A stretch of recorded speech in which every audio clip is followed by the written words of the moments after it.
Good morning from Fast Company. Here's our daily look into what's driving today's creative business leaders. 5 Ways to Embed Active Optimism into Your Work Life by Stephen Corlett. When meeting clients, I make one promise: to see the world as it could be. That's not a bad message right now. It's a pretty weird world out there. The volatile political and socioeconomic landscape can make us all feel like things are going to hell. And in the slightly less real world of marketing and advertising, that's even more the case. The challenges of any agency or client team continue to escalate. Instability abounds. Then there's the issue of client loyalty, reduced scopes, tighter timelines, and the not-so-secret plan of AI to take everyone's jobs. And then the cynicism comes.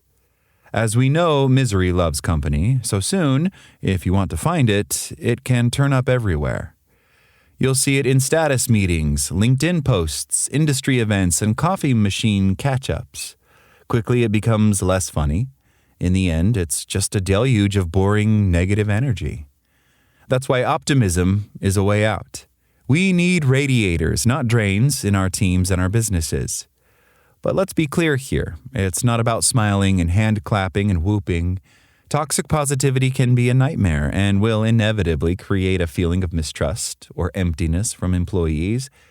It's about harnessing a belief and way of working that will refuse to allow the status quo to take hold or accept that things are inevitably going to be terrible.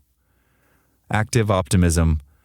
Let's turn to the concept that I call active optimism. I see this as being willing to see what others don't, to learn and to try new things. It's about fostering and growth mindset, which in turn allows people to be who they are and do things they never thought possible. Critically, as opposed to the cynics who are simply tiring to be around, active optimism creates a flywheel of energy that gathers people up and becomes a magnet for others.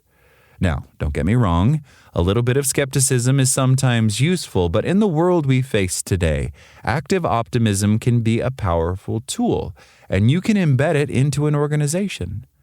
Practically, I define active optimism as follows: taking responsibility.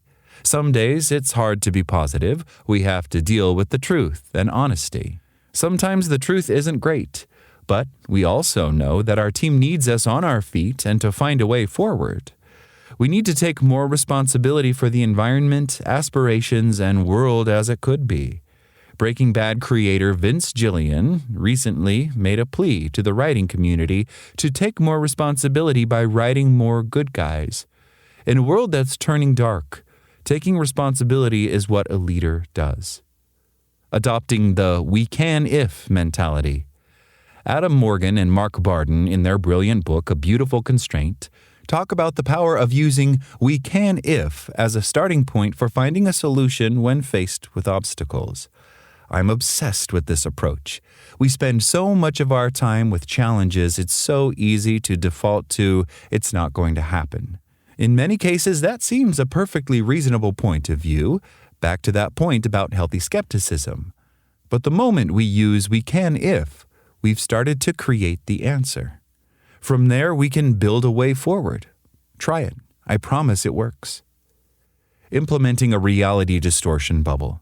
My good friend, the brilliant Rob Schwartz, introduced me to this. Like some kind of rebellion base in Star Wars, you need something to keep the dark side out.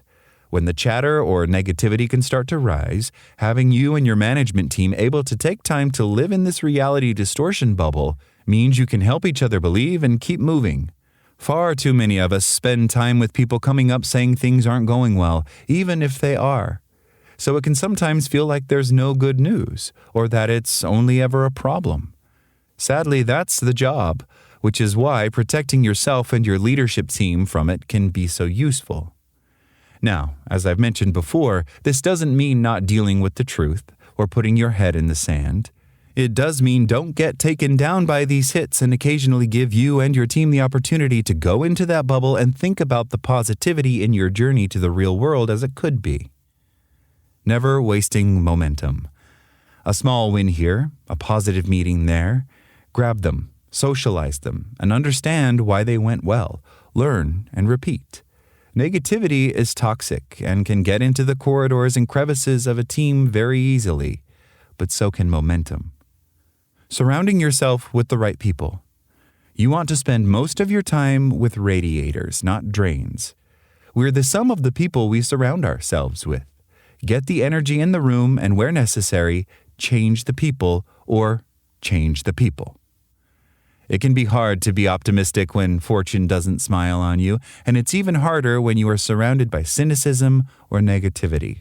Right now, many of us see a world and industry full of volatility and pessimism.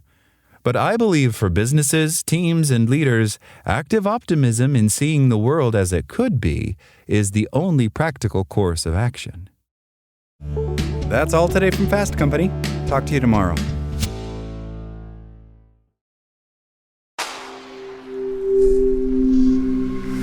Spoken Layer.